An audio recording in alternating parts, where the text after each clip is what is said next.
on s'est dit que Félix Tshisekedi a moins tué les Congolais que Joseph Kabila. Mais pourquoi ceux qui soit combattent le Rwanda parlent de Joseph Kabila? Et qui donc on peut tout mélanger là-bas. Et c'est ce qui était... En soutien de leurs marionnettes du M23, poursuivent leur entreprise terroriste sur notre territoire, semant la terreur et la désolation parmi nos populations. Je partage avec vous la douleur et l'indignation face à ces attaques barbares.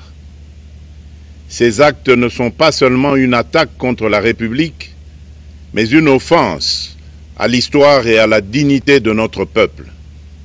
En ces moments difficiles, je vous appelle à la résilience et surtout à la résistance.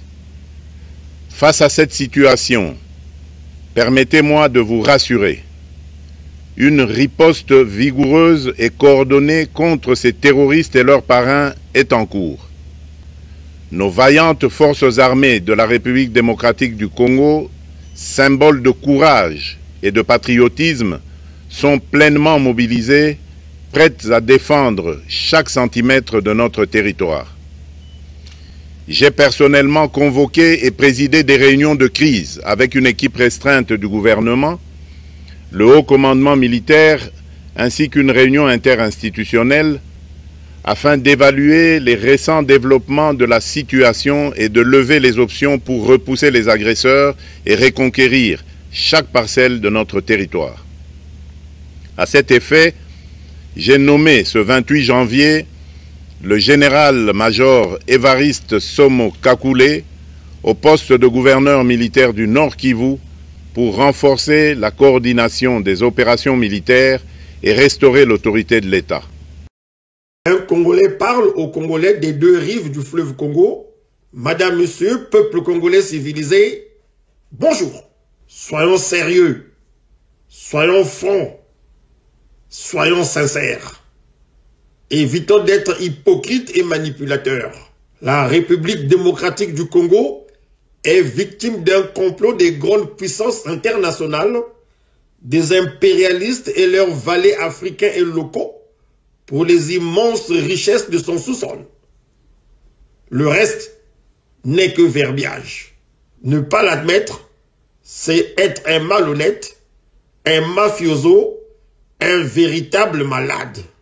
Laisser cette crise s'enliser sous prétexte qu'elle serait un problème africain, nécessitant une solution africaine, revient à trahir l'esprit de solidarité internationale qui fonde cette organisation et l'esprit de responsabilité, de sécurité collective qui justifie même votre présence comme membre de ce Conseil. Nous réitérons avec insistance nos 5 demandes urgentes. 1. Le retrait immédiat des troupes rwandaises et la cessation des hostilités. 2. La mise en place de sanctions ciblées contre la chaîne de commandement des RDF et les décideurs politiques rwandais. 3. L'imposition d'un embargo sur les ressources naturelles déclarées comme rwandaises, en particulier le coltan et l'or. 4. La révocation du Rwanda en tant que contributeur de troupes aux Nations Unies. On ne peut être à la fois agresseur et prétendre jouer un rôle dans la promotion de la paix. 5. La transparence totale sur les transferts d'armes au Rwanda. Ces transferts doivent être arrêtés immédiatement pour empêcher qu'ils continuent à alimenter la violence et l'instabilité. Monsieur le Président, nous sommes ici parce que c'est ici que le monde doit gérer ses défis. C'est ici, si ce Conseil échoue, la rue va s'en charger. Comme vous le savez très bien, la rue n'a pas d'ordre, ni de tempérament. Il y a 48 heures, devant ce Conseil de sécurité, nous avons une nouvelle fois attiré votre attention sur la déclaration de guerre du Rwanda contre mon pays. Une balle qui frappe dans le cœur ne saurait laisser le reste du corps indifférent. Je suis RDC.